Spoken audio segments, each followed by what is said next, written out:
Okay, friend. Di muna tayo mag-basketball kasi nga bagong kain ako. Bagong kain. Tsaka di ko na rin mag-cardio na takbo-takbo dito kasi nga nagka-cardio na ako sa gym ngayon eh. 19 na araw nang nagka-cardio ko tuwing off duty. Kaya ngayon, dito muna tayo sa stick. Linawin nyo, wala talaga akong idea sa harness at saka ano pang klase martial arts. Ito ay magpabilad ako sa araw para kahit tawag dito, kahit wala pang tan yung katawan natin, mukhang may tan na, sunog na. Para magmukhang dry tignan yung katawan natin. Yung method na yan, yung mga sinaunang style pa, di ba? Ayon sa chismis lang din ito ha. Sabi nila pagka nagpiprep sila daw kasi nagbibilad sila sa beach. Eh wala naman ditong beach, dito lang tayo sa parking area. Ay importante nandyan si araw. Eh, para mayroon naman kapararakan yung pagbibilad natin sa araw, kailangan natin gumalaw-galaw. Ganun lang yun.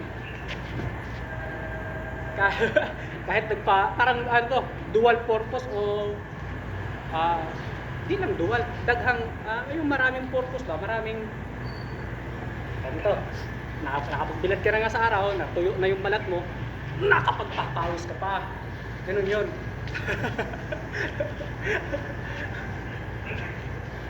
Ganun yun, di ba?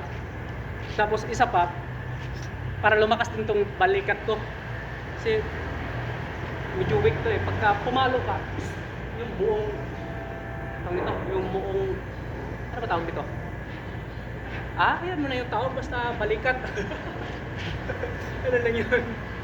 Kasi simula nung sinusubukan kong pumalo ng ganito, parang pag nag shoulder press ako shoulder chest press, di na gaano sumasakit yung balikat ko eh. Napanood ko rin naman sa yung mga therapist na yung warm up nila, ganun para lumakas. Di naman daw pila yun eh. Kumbaga mayroon lang tayong weak muscle dito area.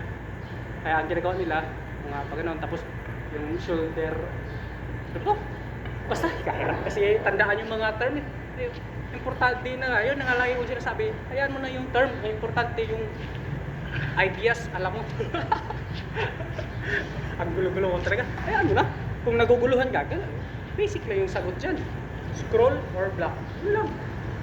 Pero pagka kaya mong tiisin yung pagkamagulo ko magsalita, ano ka lang, kung gusto mo rin. Hindi naman din kita iniimbitahan. Basta ganun lang yun.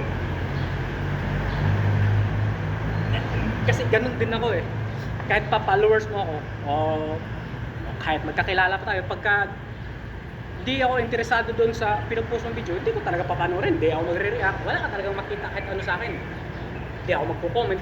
Pero yung video mo, mayroon akong gusto matutunan, magtatanong talaga ako, panoorin ko yung buo. Ganun lang.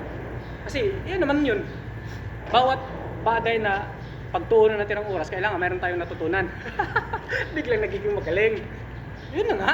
Kasi gano'n naman talaga yun. Pagka gusto mo lang matuwa, di manood ka dun sa mga videos na nakakatawa kahit wala ka matutunan, at least natawa ka.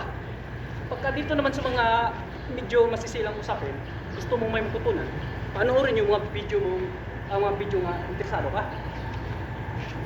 Kasi pagka mayroon kang hindi ka anong naintindihan, pwede mong i-comment eh. Itanong mo para mapaliwanagan ka. Ganun lang kabisin yun. Ganun ako eh. Kaya di rin ako para react. Makapansin nyo naman, pili lang yung mga mayroon akong react. Ayun nga, magre-react lang ako dun sa mga videos na nagustuhan ko. Magko-comment lang din ako dun sa videos na gusto kong may matutunan ako. O maliwanagan pala. Hindi pala nagustuhan. Pero pag pinanood ko, may interest ako yan. Pag nag-comment ako dun sa mga bagay na hindi ko nag-aano naintindihan para may paliwanag sa akin. Ganun lang yun. Yun yung ginagawa ko sa social media. Ayun nga, kasi comment ka ng comment kung wala namang laman, ano naman matutunan mo doon? Pang-asar? Paano kung hindi mo maasar yung tao, ikaw pa yung maasar? Dahil sa halip na bigyan mo ng stress yung tao, ikaw pa yung na-stress. Ganun lang yun.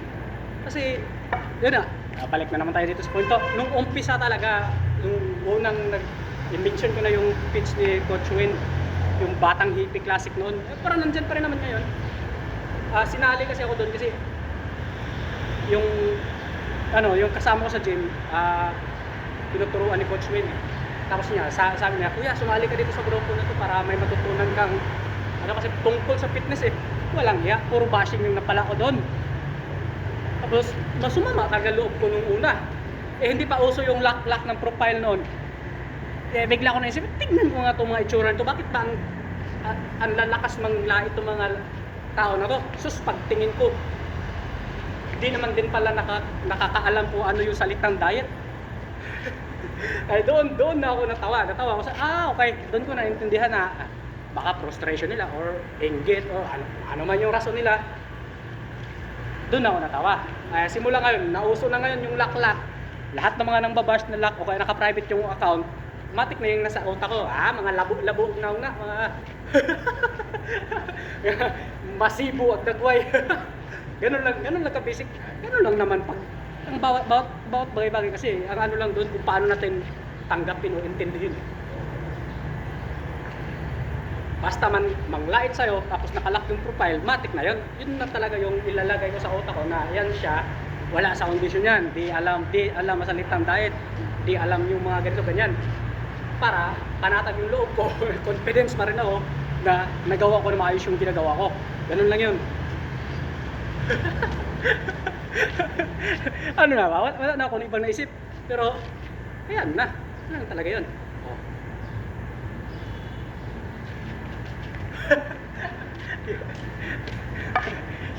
Ano pala ngayon, parang kumain ako, tapos maya pagka, magpusing-pusing na ako. Sa pagka sumampa kasi, o nasa bodybuilding ka kasi, nagka-carb up ka eh. Pagka wala akong kain, paano ko malalaman kung nag-response ko yung katawan ko sa kinakain ko o hindi? Try and error naman to eh. Kaya ngayon, kumain ako kanina. Pinas ko na rin naman yung video kung kumain ako para makita ko kung nag-response mo yung katawan ko. Ganun naman yun eh. Di ba, pagka sa competition niya rin, yun naman yung ginagawa ng mga coach eh. Di ba, mag-carb up. Tapos, pagkatapos mag-carb up, tinitignan ng mga coach mo kung sino ba yung kakilala mo o wala kang coach. Ikaw mismo, tignan mo yung sarili mo sa salamin. Kung salamin or sa video. Kung nag-response ba yung katawan mo sa carb up. Kung nasubrahan din sa carb up, pag nag-bloated ka or basa or ano ba, yung tumaas yung nagkaroon ng water retention, sumubra, meron kang pagkakataon pang i-adjust yun. Warm up ka na maayos, bawas ka na, basta meron, iba kasi alam na alam nyo ano yung dapat gawin. Ako wala pa, yun yung inaaral ko ngayon. Yun nga, wala naman akong coach simula umpisa kasi, kaya ayaw ko rin magpa-coach sa araw ng competition kasi wala eh, hindi ko naman yun yung ginagawa ko yung pattern nila eh. Kasi mahirap yun eh, pagka malapit ka na magko-coach o kung iba yung style nila, di mag-a-adjust ka ngayon. Yung katawan mo, mag-a-adjust din. Hindi kagaya yung simula umpisa ng preparation mo, sila yung coach. Naka-step by step na yung adjustment nila eh. Tsaka, yung katawan mo rin, sanay na sa ganun. Kaya, hindi na siya manibago. Ano yung pinagsasabi ko? Parang totoo o hindi? Hindi naman yung totoo. Chismis lang yan. Hayaan nyo na. Ano naman yan? Kaya nga meron pala na-comment na parang natawa daw siya sa mga sinasabi ko kasi parang hindi ko sure. Style ko lang yun kasi dito sa social media maraming eksperto dito pero pag tignan mo naman yung katawan hindi mo makikita yung expertise. Kasi kagaya rin nakalimutan ko yung pangalan ng isang influencer na sabi kahit gaano ka pa galing kung di mo na i-apply sa katawan mo mayroon pa rin malaking question mark. Sabihin natin maalam ka nga pero kaya mo ba i-apply sa katawan mo? Nandun na yung knowledge pero yung application yung wala. Paano na yun? Pwede ba yun? Yung sinasabi nila, yung knowledge hindi natin makikita sa actual na pangangatawan. Pero bakit hindi mo i-apply yung knowledge mo sa katawan mo? Yun naman yung tanong doon. So, pwede. Marami naman talaga maalam na ganun. Kasi, yun eh. utak gamit nila eh.